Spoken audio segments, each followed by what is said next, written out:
You won't get that house, and you won't get that job either, unless you stop chasing it. And what if I tell you, you'll get that interview call, or you can manifest your dream house just by not thinking of it? Do you know why? Because pursuing something only reinforces the fact that you lack it in the first place. The more desperately you want to be rich, the more poor and unworthy you feel, regardless of how much money you actually make. What we're talking about is the backwards law, also known as the law of reversed effort. It is a paradoxical idea that suggests the more you chase something, the further it eludes you. This mind-bending concept by Alan Watts challenges the way we approach success, happiness, and fulfillment. So if you've ever felt like you're stuck in a cycle of trying to get something but never quite reaching it, you'll learn how to get what you want without doing anything by the end of this video. So stick around, because this video will be an eye-opening insight for you. Before we begin, here is a word from the man himself that'll give you a preview of his law. Alan Watts said, "The desire for more positive experience is itself a negative experience. And paradoxically, the acceptance of one's negative experience is itself a positive experience. The happiness hamster wheel." Let's talk happiness. We chase it relentlessly, thinking it's hiding behind a promotion or a new car. But what if I told you it's not in the destination, but the journey itself? When we think about happiness, the first thing that comes to our mind is that once we reach certain goals or earn certain possessions, we'll finally be happy. But what happens more often than not? We find ourselves still wanting more, feeling unsatisfied, and trapped in a never-ending cycle. In our modern consumer-driven world, we often fall into the trap of seeking happiness through the buying of material possessions. But what we don't realize is, this pursuit can lead to a sense of emptiness and dissatisfaction. As beautifully said by Chuck Palahniuk in Fight Club, we buy things we don't need with money we don't have to impress people we don't like. Profound, isn't it? The idea here is that by obsessively striving for happiness or success, we inadvertently create stress and unhappiness. So how can we escape this paradox and actually get what we seek? And if you think about it, these possessions or achievements aren't really what we need. Neither do they actually define us. Just like Alan says, why don't you really know what you want? Two reasons that you don't really know what you want. Number one, you have it. Number two, you don't know yourself because you never can. The Godhead is never an object of its own knowledge. Just as a knife doesn't cut itself, fire doesn't burn itself, light doesn't illuminate itself. Alan Watts. This doesn't just apply to materialism, but also our natural greed for love and self-fulfillment. Consider someone who desperately seeks love and validation from a partner. They become clingy and possessive, pushing their partner away. In letting go of their neediness and accepting themselves, they create space for a healthier, more loving relationship. Hence, the backwards law reminds us that true contentment may come from simplifying our lives and cultivating non-materialistic values. If this resonates with you, we highly recommend The Happiness Trap by Russ Harris, a fantastic book that delves deeper into this concept. Embracing the void. Eckhart Tolle, the master of mindfulness, once revealed, the primary cause of unhappiness is never the situation, but your thoughts about it. According to the backwards law, letting go of rigid expectations leads you to embrace the void. Although it can be like jumping into the unknown, but sometimes it's exactly what you need to find your true self. The movie Into the Wild is a soul-stirring journey of a new graduate, Christopher, who lets go of all his possessions to find himself. And no, this doesn't mean you give up on your property, cars, or savings. But here is how we can apply it to our daily lives. In the age of social media, we constantly seek external validation through likes, comments, and followers. Yet this relentless pursuit of online approval can lead to anxiety and feelings of inadequacy. As the Dalai Lama once said, we focus so much on the search for love, but we forget the foundation of self-love. The backwards law advises us to turn our attention inward and find self-worth independently of external recognition. The art of letting go. Ancient Chinese philosopher Lao Tzu once mused, "When I let go of what I am, I become what I might be." The backwards law teaches us the power of letting go. When you stop clinging desperately to outcomes and simply immerse yourself in the present moment, things often fall into place effortlessly. For a powerful visual example of this, watch The Pursuit of Happiness, starring Will Smith. It beautifully illustrates the idea that success often comes when we least expect it. For those who want to master the art of not giving a, well, you know, Mark Manson's The Subtle Art of Not Giving a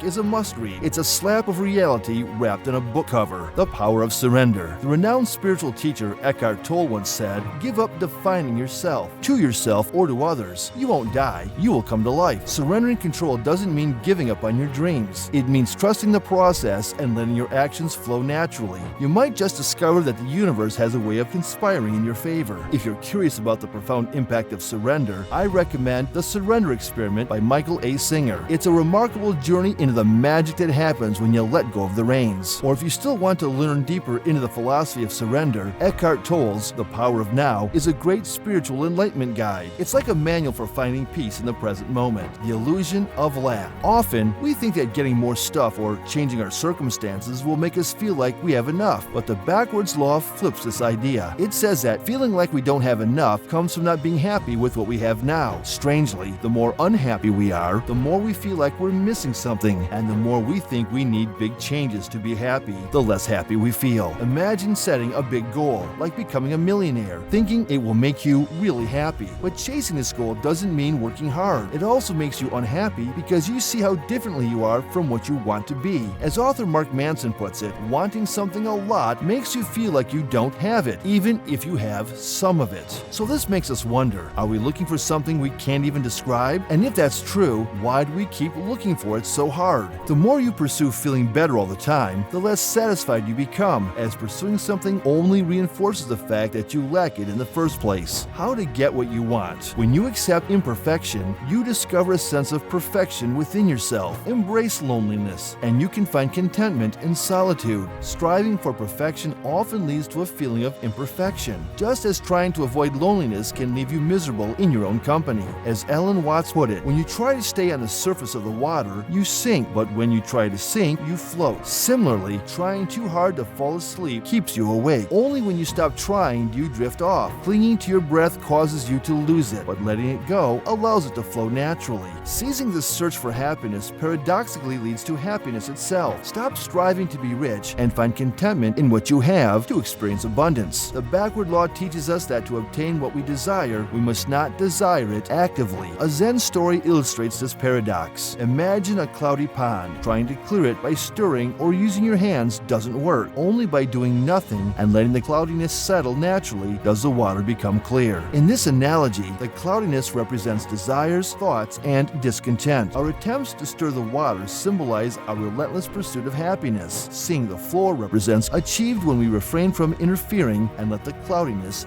dissipate. So the secret is to stop chasing. By ceasing the pursuit, you attain what you seek. To conclude, the positive psychology underlying the concept of backwards law acknowledges that seeking happiness directly can be counterproductive. Instead, it suggests focusing on personal growth, relationships, and meaningful activities, which often lead to happiness indirectly.